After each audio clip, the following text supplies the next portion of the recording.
ஹல்லேலூயா. எத்தனை பேர் சந்தோஷமாக இருக்கீங்க? ஹல்லேலூயா. எல்லாரும் பக்கத்தில் இருக்கவங்கள பார்த்து உங்களை பார்த்தாலே ரொம்ப சந்தோஷம் என்று சொல்லுங்கள். ஹல்லேலூயா. நல்லா சிரிச்சுட்டு ஹல்லேலூயா எல்லாரும் கைகளை கொடுத்து இன்றைக்கி உங்களை பார்த்ததில் ரொம்ப சந்தோஷம். ஆமென். ஹல்லேலூயா. நம் கர்த்தருடைய வார்த்தையை நாம் கேட்பதற்கு முன்பதாக ஒரு விசை கூட நாம் ஹல்லேலூயா கண்களை மூடி நாம் ஆண்டவருடைய சமூகத்தில் நம்மளை தாழ்த்தி நாம் ஜெபம் பண்ணுவோம். ஆண்டவரே உம்மை துதிக்கிறோம் ராஜா. ஆண்டவரே உம்மை சோதரிக்கிறோம். ஆண்டவரே உமக்கு நன்றி செலுத்துகிறோம். ஆண்டவரே அப்பா, இந்த நாளிலும் ஆண்டவரே, இந்த வருஷத்தின் ஆண்டவரே, இந்த கடைசி நாட்களுக்குள்ளாக ஆண்டவரே எங்களை ஆண்டவரே கர்த்தர் எங்களை குடும்பங்களாய் ஆண்டவரே எங்களை சபையாய் ஆண்டவரே இந்த இடத்துல நீ நிறுத்தி இருக்கிறபடியினால் உமக்கு சோத்திரம். ஆண்டவரே அப்பா, இந்த வேளையிலும் ஆண்டவரே உம்முடைய வார்த்தையை ஆண்டவரே கொடுக்கும்படியாக ஆண்டவரே கர்த்தர் நீர் இந்த இடத்துல ஆண்டவரே நீங்கள் நிறுத்தி இருக்கிறீங்க. ஆண்டவரே அப்பா, எந்த ஒரு சுயமும் ஆண்டவரே எந்த ஒரு மாம்சத்தின் ஆண்டவரே வார்த்தைகளும் ஆண்டவரே அடியனிடத்திலிருந்து ஆண்டவரே புறப்படாதபடிக்கு ஆண்டவரே கர்த்தர் அருளின ஆண்டவரே வார்த்தைகளை ஆண்டவரே பேசும்படி ஆண்டவரே என் தேவனை கிருபை செய்யும்படியாய் ஜெபிக்கிறேன். ஆண்டவரே எங்கள் ஒவ்வொருவரையும் ஆண்டவரே தாழ்த்தி ஆண்டவரே உம்முடைய கரத்தில் ஆண்டவரே ஒப்பு கொடுக்கிறோம். இன்ப இயேசுவின் நாமத்தில் ஜெபிக்கிறோம் எங்கள் ஜெபம் கேளும் நல்ல பிதாவே. ஆமென், ஆமென், ஆமென். இந்த மாதத்திற்கென்று கர்த்தர் நமக்கு கொடுத்ததான வாக்குத்தத்த வசனத்தை நாம் எல்லாரும் வாசிப்போம். ஏசாயாவின் தீர்க்கதரிசியின் புஸ்தகம் அதனுடைய 7வது அதிகாரம் அதனுடைய 11வது வசனத்தை நாம் வாசிக்கலாம். ஏசாயா, நீ உன் தேவனாகிய கர்த்தரிடத்தில் ஒரு அடையாளத்தை வேண்டிக்கொள், அதை ஆழத்தில் இருந்தாகிலும் உன்னதத்தில் இருந்தாகிலும் உண்டாக கேட்டுக்கொள் என்று சொன்னார். 14வது வசனத்தை வாசிக்கலாம். ஆதலால் ஆண்டவர் தாமே உங்களுக்கு ஒரு அடையாளத்தை கொடுப்பார். இதோ ஒரு கன்னிகை கர்ப்பவதி ஆகி ஒரு குமாரனை பெறுவாள், அவருக்கு இம்மானுவேல் என்று பெயரிடுவாள் என்று சொல்லி நாம் பார்க்கிறோம். இந்த மாதத்திலும் கூட கடந்த வாரத்தில் இந்த அடையாளங்களை குறித்து நாம் பல காரியங்களை கேட்டோம். அதை தொடர்ந்து கூட இன்றைக்கும் ஆண்டவர் நம்மளையும் கூட ஒரு அடையாளங்களாக ஆண்டவர் நம்ம இந்த இடத்துல நம்மளை வைத்திருக்கிறார். எத்தனை பேர் விசுவசிக்கிறீங்க? ஆமேன். அதை குறித்ததாக இன்றைக்கு உங்கள் மத்தியிலே நான் பேச ஆசைப்படுகிறேன். அந்த வார்த்தையை தான் கர்த்தர் எனக்கு கொடுத்தார். ஆண்டவர் என்ன அடையாளமாக நம்மளை வைத்திருக்கிறார் என்று சொல்லி நாம் பார்க்கும் பொழுது எடுத்தவர்கள் வாசிப்போம். ஆகாய் தீர்க்கதரிசியின் புஸ்தகம் அதனுடைய 2வது அதிகாரம் அதனுடைய 23வது வசனத்தை ஒருவர் வாசிக்கலாம். ஆகாய் தீர்க்கதரிசியின் புஸ்தகம் அதனுடைய 2வது அதிகாரம் அதனுடைய 23வது வசனத்தை வாசிக்கலாம். சேனைகளின் கர்த்தர் சொல்லுகிறார்,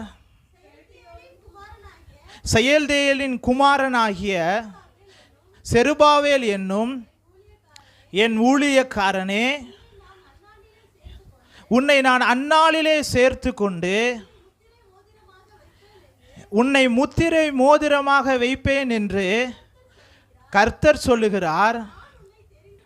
நான் உன்னை தெரிந்து கொண்டேன் என்று சேனைகளின் கர்த்தர் என்று உரைக்கிறார் என்று சொல் என்றார். ஆமென், ஹல்லேலூயா.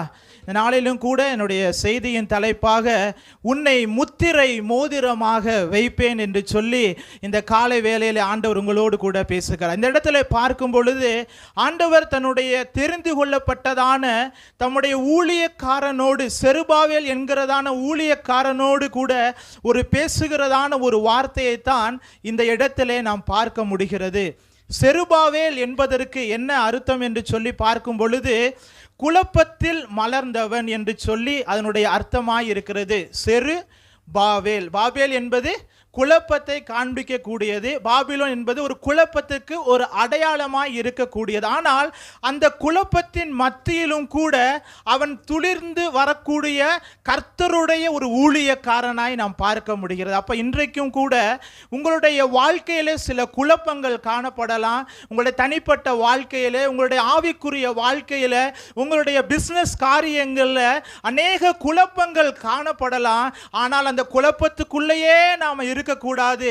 மாறாக அந்த குழப்பத்தில் இருந்து நாம் துளிர்க்கிறவர்களாய் நம்முடைய வாழ்க்கை மாற வேண்டும். ஆமென். அப்ப இந்த செயல்தலின் குமாரனாகிய இந்த செருபாவேல் அந்த குழப்பத்தில் இருக்கும் பொழுதும் கூட அவன் துளிர்க்கிற ஒரு மனுஷனாய் இருந்தான். ஆமென். ஆண்டவராய் இயேசு கிறிஸ்துவை சொல்லும் பொழுது கூட ஏசாயா தீர்க்கதரிசியின் புஸ்தகம் அதனுடைய 53வது அதிகாரம் 2வது வசனம் சொல்லுகிறது, அவர் இளங்கிளையை போலவும் வறண்ட நிலத்தில் துளிக்கிற வேரை போலவும் இருந்தார் என்று சொல்லி நாம் பார்க்க முடியும். ஆமென். இன்றைக்கு நம்மளுடைய வாழ்க்கையில் சில வறண்ட சூழ்நிலைமைகள் இருக்கலாம், ஆனாலும் அதிலும் கூட கர்த்தர் நம்மளை துளிர்க்க வைப்பார். ஆமென். ஹல்லேலூயா. எத்தனை பேர் விசுவாசிக்கிறீங்க? ஆமென். அப்ப அந்த நாளிலும் கூட இந்த உலகத்துல சொல்ற மாதிரி சேற்றுல என்ன மலரும்? செந்தாமரை கூட மலரும், குப்பையில மாணிக்கங்கள் தோன்ற. அப்ப இந்த நாளிலே நம் உளையான சேற்றில் இருந்த நம்மளை, குப்பையில் இருந்த நம்மளை ஆண்டவர் தெரிந்து கொண்டு நம்மளை மாணிக்கங்களாக கர்த்தர் மாற்றுவார். ஆமென். அப்ப இந்த நாள்ல கர்த்தர் இந்த செருபாவேலை ஆண்டவர் சொல்றாரு, அவருடைய கரத்தில் முத்திரை மோதிரமாக இருக்கிறார் இந்த செருபாவேல். இன்றைக்கும் கூட ஆண்டவரால் தெரிந்து கொள்ளப்பட்ட நீங்கள் ஒவ்வொருவரும் ஆண்டவருடைய கரத்தில் நீங்கள் முத்திரை மோதிரங்களாய் இருக்க வேண்டும். ஆமென். ஆண்டவர் அதைத்தான் ஆண்டவர் எதிர்பார்க்கிறார். அப்ப எத்தனை பேர் இந்த நாளில் கூட செருபாவேலுக்கு ஆண்டவர் எதனால இவன் ஆண்டவருடைய கரத்தில் ஒரு முத்திரை மோதிரமாக இருக்கிறார் என்று சொல்லி பார்க்கும் பொழுது அதற்கு ஒரு 3 விதமான காரியங்கள் இருக்கிறது. அதனால தான் ஆண்டவர் இந்த செருபாவேல் என்னும் ஊழியக்காரனை முத்திரை மோதிரமாக மாற்றுகிறதை நாம் பார்க்க முடியும். எடுத்தவர்கள் வாசிக்கலாம். சகரியாவின் தீர்க்கதரிசன புஸ்தகம் அதனுடைய 4வது அதிகாரம் அதனுடைய 9வது வசனத்தை வாசிப்போம். செருபாவேலின் கைகள் இந்த ஆலயத்துக்கு அஸ்திபாரம் போட்டது, அவன் கைகளே இதை முடித்து தீர்க்கும். அதனால் சேனைகளின் கர்த்தர் என்னை உங்களிடத்திற்கு அனுப்பினார் என்று அறிவாய் என்று சொல்லி பார்க்கிறோம். இந்த செருபாவேல் கர்த்தருடைய ஆலயத்தை கட்டுகிறதற்காக வந்ததான ஒரு ஊழியக்காரனாய் நாம் பார்க்க முடியும். இதனுடைய பேக்ரவுண்ட் என்ன என்று சொல்லி பார்க்கும் பொழுது இஸ்ரவேல் ஜனங்கள் ஆண்டவருக்கு விரோதமாக பாவங்களை செய்த பொழுது, அக்கிரமமான காரியம், அவங்களுடைய இருதயத்தின் கடினங்கள், ஆண்டவருக்கு பிரியமில்லாத சில சர்வாங்க தகன பலிகள், அந்நிய தெய்வங்களை வழிபட்டு அந்த பலிகளை செலுத்தும் பொழுது ஆண்டவர் அவர்களை பாபிலோனிலே 70 வருஷம் ஆண்டவர்கள் அடிமையாக ஆண்டவர் கொண்டு போகிறார். அந்த அடிமைகளாக கொண்டு போகும் பொழுது 3 பேட்சாக என்ன பண்றாங்க, இந்த பாபிலோனுக்கு கொண்டு போ ஆண்டவர் என்ன பண்றாரு, அவர்களுக்கு அடிமைகளாய் கொண்டு போகிறாங்க. முதலாவது தானியேல் அவர்களுடைய காலத்தில் பார்க்கும் பொழுது தானியேல் இந்த உயர்ந்த ஸ்தானங்களில் அந்த ராஜாக்களுக்கு வேலை செய்யக்கூடியவங்களை என்ன பண்றாங்க, முதலாவதாக அடிமைகளாக பாபிலோனுக்கு போறாங்க.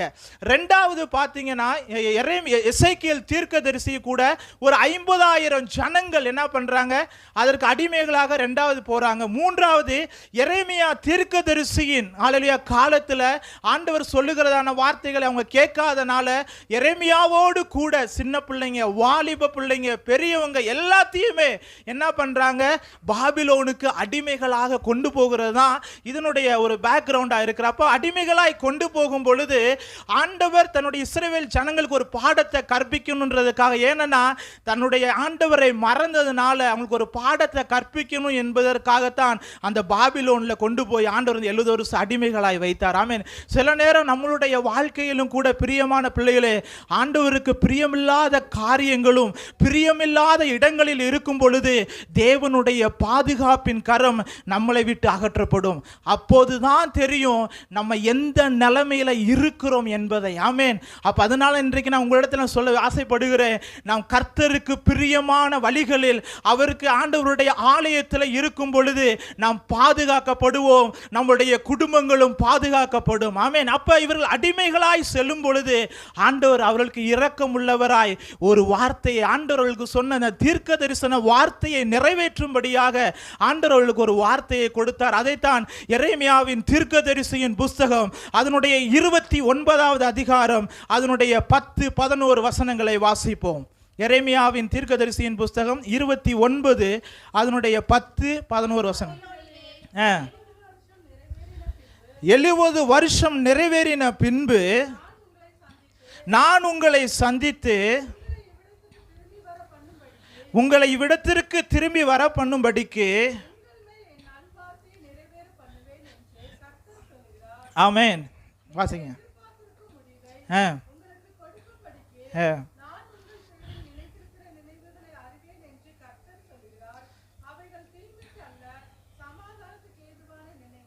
ஆமென். ஹல்லேலூயா. இப்போ ஆண்டவர் வந்து 70 வருஷம் நிறைவேறின பின்பு ஆண்டவர் சொல்றாரு, நான் உங்களை சந்தித்து உங்களை இவ்விடத்திற்கு திரும்ப வர பண்ணுவேன், என்னுடைய நல்வார்த்தையை நிறைவேற்றுவேன் என்று சொல்கிறார். இந்த வருஷத்தில் ஆண்டவர் உங்களுக்கு எத்தனையோ வாக்குத்தத்தங்களை கொடுத்திருக்கலாம், அநேக காரியங்களை ஊழியக்காரர்கள் மூலமாய் பேசியிருக்கலாம். நீங்கள் ஜெபித்திருக்கும் பொழுது சில வார்த்தைகள் கர்த்தரே உங்களுக்கு பிரத்யட்சமாய் சொல்லியிருக்கலாம். அந்த நல் வார்த்தைகளை எல்லாம் இந்த வருஷம் நிறைவேறுவதற்கு முன்பதாக ஆண்டவர் நிறைவேற்றி முடிப்பார். ஆமென். எத்தனை பேர் விசுவாசிக்கிறீங்க? அந்த பாபிலோன்ல அவங்க 70 வருஷம் அடிமைகளாய் போனாலும் ஆண்டவர் அவர்களுக்கு சொன்ன வார்த்தைகளை ஆண்டவர் நிறைவேற்றும்படியாக கோரேஸ் என்கிறதான ஒரு பெர்சியாவின் ராஜாவை ஆண்டவர் எழுப்பினார். ஆமென். இன்றைக்கு உங்களுக்கு கொடுத்ததான அந்த நல் வார்த்தையை நிறைவேற்றும்படியாக கர்த்தரே உங்களுக்காக எழுந்தருளுவார். இல்லை என்றால் ஹல்லேலூயா, கர்த்தர் உங்களுக்காக ஆண்டவர் ஒரு தூதனை எழுப்ப பண்ணுவார். அதன் மூலமாய் உங்களுடைய வாக்குத்தத்தங்கள் நிறைவேறும். கர்த்தர் உங்கள் மேல் சொன்னதான ஆசீர்வாதங்கள் எல்லாமே உங்களுடைய வாழ்க்கையிலே வந்து பலிக்கும். ஆமென். எத்தனை பேர் விசுவாசிக்கிறீங்க? ஹல்லேலூயா. அப்ப இந்த செருபாவேல் அந்த 3 பேர் ஒரு 3 செட்ட அடிமைக்குள்ள போனாங்க. ஆனா திருப்பி ஆண்டவர் அந்த அடிமைத்தனத்திலிருந்து வெளியே கொண்டு வரும்போது செருபாவேல் தான் முதலாவதாக ஒரு கூட்ட ஜனத்தோடு கூட கடந்து வருகிறான். நாம் எஸ்ராவின் புத்தகத்தில் படிக்கும் பொழுது அதனுடைய முதலாவது வசனத்தில் எரேமியாவினால் சொல்லப்பட்ட வாக்குத்தத்தங்கள் நிறைவேறும்படியாக இந்த இடத்துல நாம் பார்க்க முடிகிறது. அவன் இந்த ஆலயத்தை கட்டும்படியாக சாலமோன் காலத்தில் ஆண்டவர் கட்டின அந்த பிரம்மாண்டமான அதிசயமான அந்த ஆலயம் இடிந்து போனது, அக்கினியினால சுட்டெரித்தாங்க. திருப்பியும் அந்த ஆலயத்தை கட்டும்படியாக செருபாவேல் தான் அதற்கு அஸ்திபாரம் போட்டான். ஆமென். அதனால தான் ஆண்டவர் சொல்றாரு, நான் உன்னை முத்திரை மோதிரமாக நான் வைப்பேன் என்று சொல்லியிருக்கிறார். ஆமென். இந்த நம்முடைய இந்த இயேசுவின் மந்தை இந்த ஊழியங்கள் ஆரம்பிக்கப்படும் பொழுது ஹல்லேலூயா, நான் கூட இந்த கொஞ்சம் லேட்டாக தான் ஒரு 3 இயர்ஸ் ஆகுது. ஆனால் இந்த ஊழியத்தை வீட்டில் இருந்து தொடங்கும் போதே இந்த ஊழியத்திற்காக அஸ்திபாரங்களா இன்றைக்கும் நீங்கள் அநேக பேர் நின்று கொண்டு இருக்கிறீங்க. ஹல்லேலூயா. வருகிற நாட்களில் ஆண்டவர் நமக்கு ஒரு சொந்த இடத்தை கொடுப்பார். ஹல்லேலூயா. அதற்கு அஸ்திபாரங்களை போடும்படியாக ஹல்லேலூயா கர்த்தர் உங்கள் ஒவ்வொருவரையும் நிறுத்துவார். அது மாத்திரமல்ல, ஒரு கூட்ட ஜனத்தையும் கர்த்தர் வெளியே வைத்திருக்கிறார். அவர்களையும் கர்த்தர் கொண்டு வந்து இந்த பகுதியிலும் கூட ஒரு ஆலயத்தை கட்டி எழுப்பும்படியாக அஸ்திபாரங்களை போடும்படியாக கர்த்தர் நம்மளை நிறுத்துவார். ஆமென்.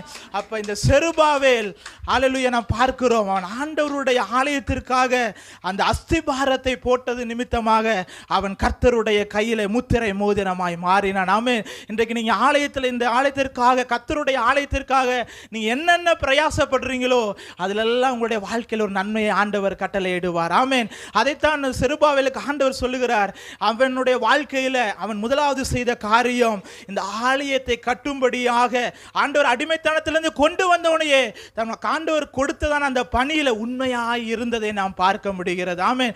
இரண்டாவது, அவர் கர்த்தருடைய கையில முத்திரை மோதிரமாய் இருந்ததனால நடந்த காரியம் என்ன? சகரியாவின் தீர்க்க தரிசன புத்தகம் அதனுடைய 4வது அதிகாரம் அதனுடைய 7வது வசனத்தை வாசிப்போம்.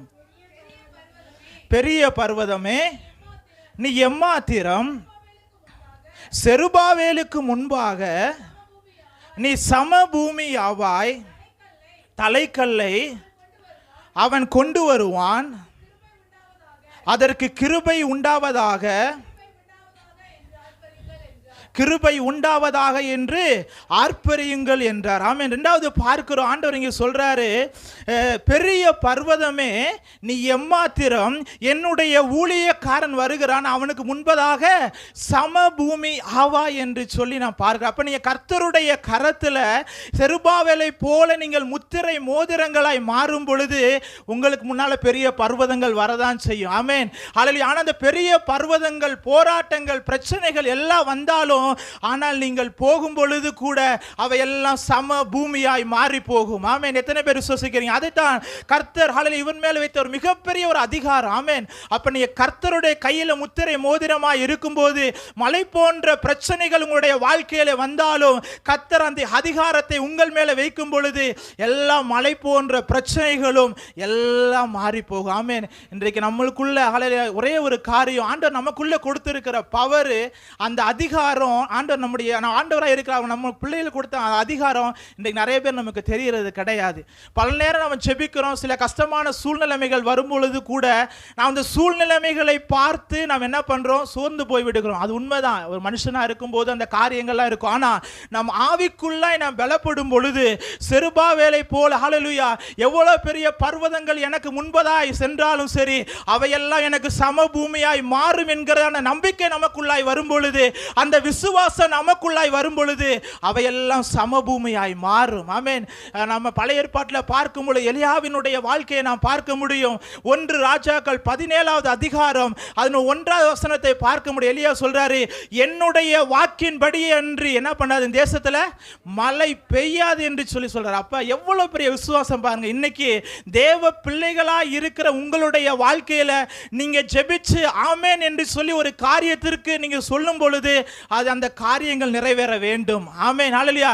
நம்முடைய ஜெபங்கள் அப்படிப்பட்ட ஒரு ஜெபங்களாய் மாற வேண்டும். ஆமென். எலியாவை போல கருத்துள்ளவர்களாய் ஜெபித்து ஹல்லேலூயா நாம் ஜெபிக்கும் பொழுது அந்த உங்க என்ன வாக்குல சொல்லி நீங்க ஜெபிக்கிறீங்க. எலியா சொன்னா மழை பெய்யாதுன்னா பெய்யாது, திருப்பி எலியா வந்து ஜெபிச்சனால தான் மழை வந்துச்சு. அப்ப நீங்க என்ன காரியத்திற்காக நீங்க ஜெபிக்கிறீங்களோ, ஆண்டவரே எனக்கு ஒருவேளை உங்களுடைய எதிர்காலத்தின் காரியங்களா இருக்கலாம், உங்களுடைய சொந்த வீட்டின் நன்மைகளா இருக்கலாம், பொருளாதாரத்தின் காரியங்களா இருக்கலாம், என்ன காரியத்திற்காக ஜெபித்தாலும் சரி நீங்க அதிகாரத்தோட நீங்க ஜெபம் பண்ணிட்டு அல்ல நீங்க கடந்து போங்க, ஆண்டவர் அதற்கு நிச்சயமாக பதில் அளிப்பார். ஆமென். நாட்கள் அப்படிப்பட்ட விசுவாசம் நமக்குள்ளாய் வரும் பொழுது, ஆண்டவருடைய கரத்தில் நீங்கள் முத்திரை மோதிரமாய் இருக்கும் பொழுது எவ்வளவு பெரிய பர்வதங்களாய் இருந்தாலும் அது நிச்சயமாய் மாறும். ஆமென். அப்ப இந்த நாளில் உங்களுக்குள்ள ஒரு அதிகாரம் கொடுக்கப்பட்டிருக்கிற, ஏனென்றால் நீங்கள் ஆண்டவரால் தெரிந்து கொள்ளப்பட்டவர்கள், நீங்க ஆண்டவருடைய கையில முத்திரை மோதிரமாய் இருக்கிறவர்கள். ஆமென். நான் நடந்த ஒரு சம்பவத்தை நான் சொல்லுகிறேன் உங்களுக்கு. ஹல்லேலூயா. இந்த நாளிலும் கூட எங்களுக்கு ஹல்லேலூயா என்ன கொடைக்கானல்ல எனக்கு தெரிந்த ஒரு சகோதரி ஹல்லேலூயா அவங்க வந்து ஒரு கான்வென்ட்ல வந்து ஸ்கூல்ல வந்து வேலை பார்த்துட்டு இருந்தாங்க. எத்தனை பேர் கான்வென்ட்ல ஸ்கூல்ல படிக்கிறீங்க?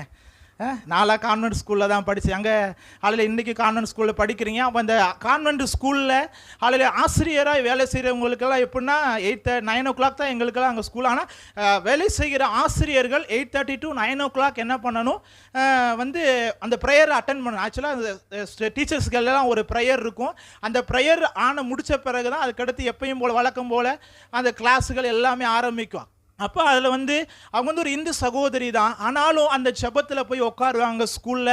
அதில் அப்போ இருக்கும் பொழுது அவங்களுடைய வாழ்க்கையில் ஒரே ஒரு குறை, என்ன குறை என்று சொல்லி பார்க்கும்போது ஒரு குழந்தை செல்வம் என்பது அவங்களுக்கு கிடையவே கிடையாது. அப்போ அந்த குழந்தை செல்வம் இல்லாதனால ஒவ்வொரு நாளும் அவங்க கணவன், அவங்க இந்து இருக்கிறதுனால அவங்க கணவன் சொல்லுவார், பல பரிகாரங்களுக்கு கடந்து போவாங்க.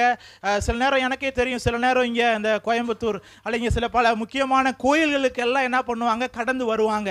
அப்படி கடந்து வந்து எல்லா காரியங்களும் பார்க்கும் பொழுது ஒரு முறை அவளை 2 பேரும் சேர்ந்து ஒரு மிகப்பெரிய ஒரு ஜோசியரை ஒருத்தரை பார்க்குவதற்காக எங்களுக்கு குழந்தை இல்லையே, என்ன காரணம், என்ன ரீசன் என்று சொல்லிட்டு அப்படின்னு சொல்லி பார்க்கறதுக்காக போயிருக்கும் பொழுது அப்போ 2 பேரும் போய் உட்காடுறாங்க. போய் உட்கார்ந்தோடனே அந்த ஜோசியர்கிட்ட சொல்கிறாங்க, தன் பிரச்சனையை முதலாவதாக சொல்கிறாங்க. சொன்னோடனே சொல்லிட்டு இந்த மாதிரி குழந்தை இல்லை ஏன் என்னான்னு இருக்கும் பொழுது அடுத்து அந்த ஜோசியர் ரிப்ளை சொல்கிறாரு, உனக்குள்ள ஒரு வல்லமை இருக்குது, உனக்குள்ள ஒருத்தர் இருக்காரு, நீ அவர்கிட்ட கேட்காம நீ எதுக்கு நீ ஏன்ட்ட வந்த அப்படின்னு சொல்லி ஹல்லேலூயா அந்த ஜோசியர் வந்து சொன்னார். அதுக்கப்புறம் கணவனும் மனைவியாய் வந்து 2 பேரும் ஆண்டவருடைய கரத்தில் ஒப்பு கொடுத்தாங்க. அடுத்த வருஷத்திலே ஆண்டவர் அவளை கற்பத்தரிக்கும்படி செய்தார். ஒரு ஆண் குழந்தையின் ஹல்லேலூயா ஒரு பாக்கியத்தை ஹல்லேலூயா அந்த சகோதரிக்கு ஆண்டவர் கொடுத்தார். ஆமென். அப்போ அந்த கான்வென்ட்ல வேலை செய்யும் பொழுது அந்த 1/2 மணி நேரம் அந்த பிரேயர்ல இருந்தாலும் அந்த ஜெபத்தில் முழுமையா ஏற்றுக்கொண்ட அவங்களுக்கே ஆண்டவர் அவ்வளவு பெரிய அற்புதங்களை செய்வார். ஆனால் இன்றைக்கு ஆண்டவருடைய சமூகத்தில் நாம் ரட்சிக்கப்பட்டு கர்த்தருக்குள்ளா இருக்கும் பொழுது நம்மளுடைய வாழ்க்கையில பெரிய காரியம், ஆராய்ந்து முடியாத பெரிய காரியங்களையோ எண்ணி முடியாத அதிசயங்களையும் அவர் செய்ய வல்லமை உள்ளவராய் இருக்கிறார். ஆமென். முதலாவது காரியம், நாம் ஆண்டவருடைய கரத்தில் அல்லது செருபா செருபாவேலை போல் அவருடைய கரத்திலே முத்திரை மோதிரங்களாய் நாம் மாற வேண்டும். ஆமென். அதுதான் முதலாவது காரியம். இரண்டாவது காரியம் என்னென்று சொல்லி பார்க்கும் பொழுது ஆதியாகமத்தின் புஸ்தகம் அதனுடைய 41வது அதிகாரம் அதனுடைய 42வது வசனத்தை ஒருவர் வாசிக்கலாம். ஆதியாகமம்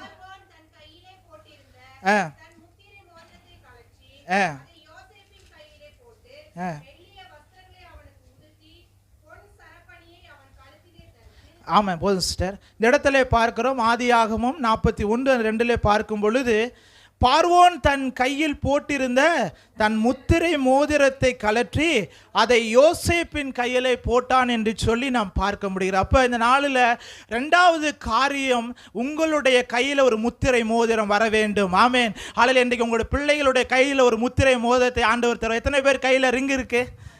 எல்லாருடைய கையில் ரிங் இருக்கு, வெட்டிங் ரிங் இருக்கு. அல்லது பசங்களை சில பேர் சாதாரண ரிங்கெல்லாம் போட்டிருப்பீங்க. ஆனால் இங்கே நான் சொல்றது, ஆண்டவர் உங்களுடைய கைகளில் சில முத்திரை மோதிரங்களை ஆண்டவர் தருவார். ஆமென். எத்தனை பேர் விசுவாசிக்கிறீங்க? அப்போ இந்த இடத்துல பார்க்கிறோம், பார்வோன் தன் கையில் போட்டிருந்த முத்திரை மோதிரத்தை யோசேப்பினுடைய கையில் கொடுத்தான். ஆமென். இந்த யோசேப்பு யாரு? ஒரு அடிமையாய் விற்கப்பட்ட ஒரு மனுஷன், தேவையில்லாத குற்றத்திற்காக சிறைச்சாலையில் சென்ற புறக்கணிக்கப்பட்ட ஒரு மனுஷனாய் இருக்கும் பொழுது ஆண்டவர் அவனுடைய கையில அந்நிய தேசத்திலே பார்வோன் கையில் இருந்த முத்திரை மோதிரம் அவனுடைய கையில வந்தது. ஆமென். இந்த நாளிலும் கூட ஒருவேளை நீங்க புறக்கணிக்கப்பட்டு ஹல்லேலூயா தள்ளப்பட்டு இருக்கலாம். அந்த நாளில் ஆண்டவர் சொல்லுகிறார், உங்களுடைய கையில் ஒரு முத்திரை மோதிரத்தை தருவார். ஆமென். இந்த முத்திரை மோதிரம் அவனுடைய கையில வந்த பிறகு அவனுக்கு கிடைச்ச முதல் பிளெஸிங் என்ன தெரியுமா? அந்த 43வது வசனத்தை வாசிங்க.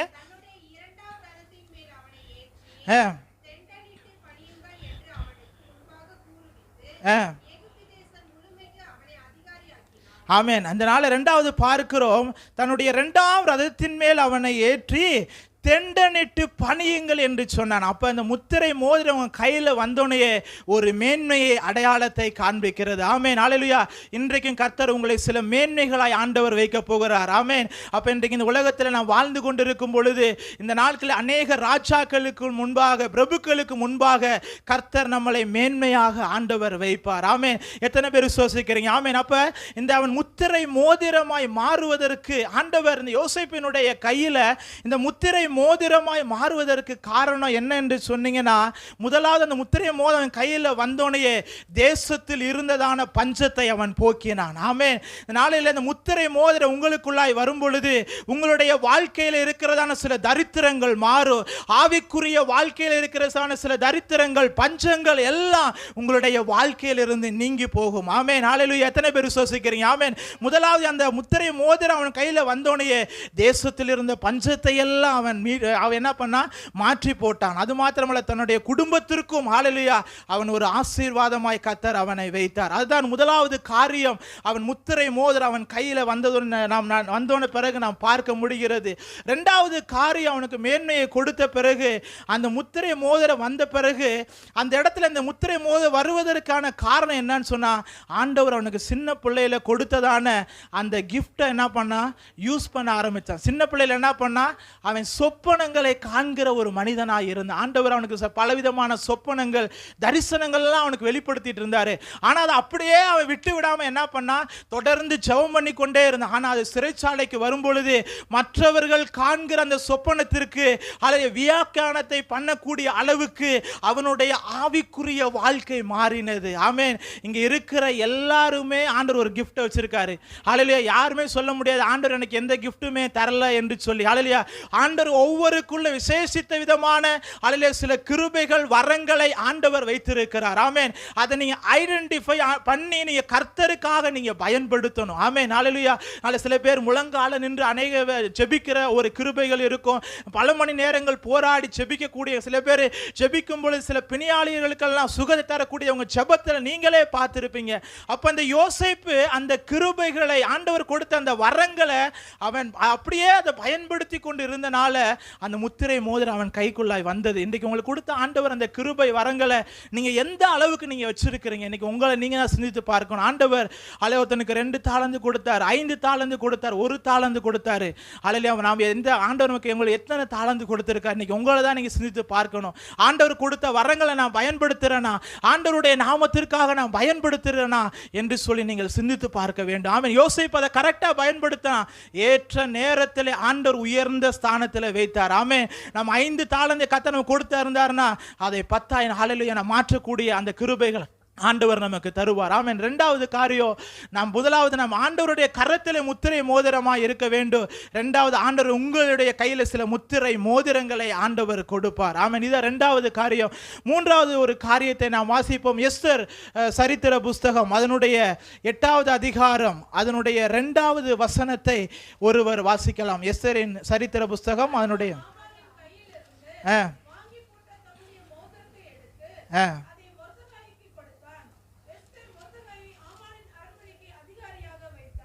ஆமென். இந்த இடத்துல பார்க்கிறோம், ஆமானுடைய கையில் இருந்த அந்த முத்திரை மோதிரம் என்னாச்சு?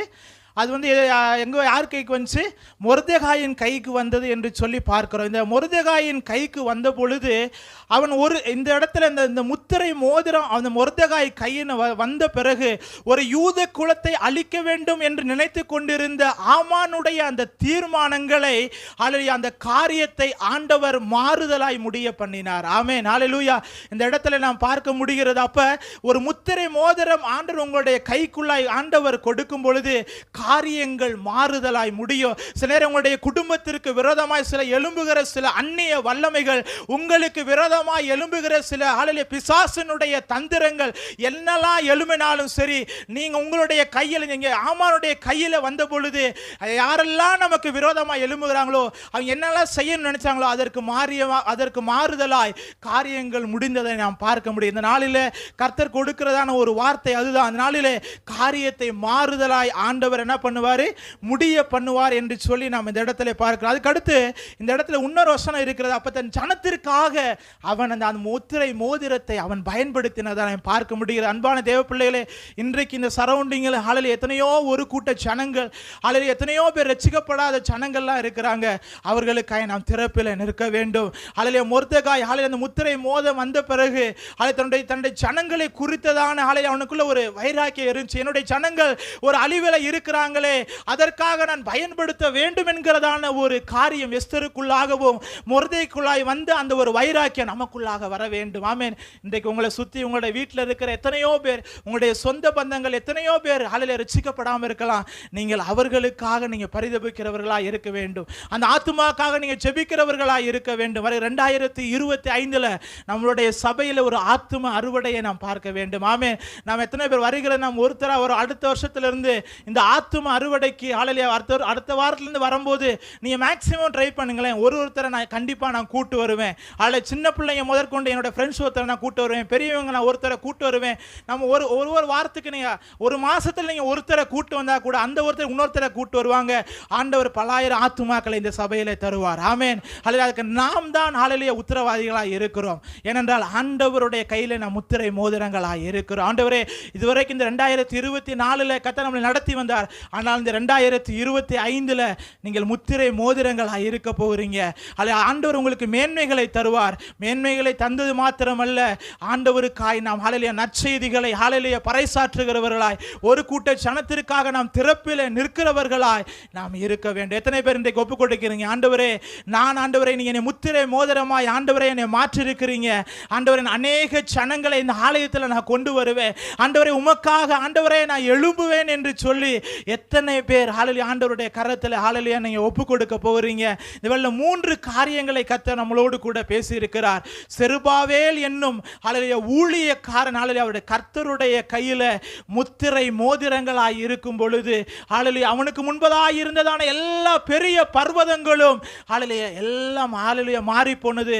அவன் தலைக்கல்லை கொண்டு வருவான் என்று சொல்லும் பொழுது ஆண்டவர் பிறப்பதற்கு இந்த வம்சாவளியில் அந்த இடத்துல பார்க்கும் பொழுது இந்த செயல்தேலில் ஆண்டவரின் குமாரனாகிய இந்த செருபாவேலும் ஒரு காரணமாய் இருக்கிறான். ஆமென். அப்ப இந்த பகுதியில் ஆண்டவர் இந்த கிறிஸ்துமஸ் நாட்கள் ஆண்டவரின் பிறப்பை நாம் சொல்லுகிறோம். நாமளும் ஆண்டவரின் பிறப்பை சொல்லும் பொழுது ஆண்டவர் உலகத்திற்கு வர இன்னும் சீக்கிரத்தில் வரப்போகிறார். அநேக ஆத்துமாக்களை நம்மை ஆயத்தப்படுத்தும்படியாய் நாமளும் ஒரு காரணமாய் இருக்கிறோம். இரண்டாவது, பார்வோன் கையில் இருந்த முத்திரை மோதிரம் யோசேப்பினுடைய கையில வந்தது. இந்த நாட்களிலே வருகிற வருஷத்தில் சில முத்திரை மோதிரங்களை உங்கள் பிள்ளைகளுடைய வாழ்க்கையில் ஆண்டவர் கொடுப்பார். சில உயர்ந்த ஸ்தானங்களில் உங்களுடைய பிள்ளைகளை வைப்பார். நீங்கள் அநேக பேர் வேலை செய்கிற இடங்களில் கர்த்தர் சில மேன்மைகளை கொடுத்து ஆண்டவர் வைக்க போகிறார். மூன்றாவது, ஆமானுடைய கையில் இருந்த முத்திரை மோதிரம் மொர்தெகாயினுடைய கரத்தில் வந்த பொழுது நாம் பார்க்க முடியும், ஒரு கூட்ட ஜனத்தை ரட்சிக்கும்படியாக அவன் அதை பயன்படுத்தினதை நாம் பார்க்க முடிகிறது. அப்ப இந்த மூன்று காரியங்களை கர்த்தர் நம்மளோடு கூட பேசி இருக்கிறார். நம்ம எல்லாரும் நாம் இருக்கிற இடத்துல நாம் எல்லாரும் நாம் எழுந்து நிற்போம். ஹல்லேலூயா. எல்லாரும் எழுந்து நின்று எல்லாரும் எழுந்து நிற்போம் தேவ சமூகத்தில்.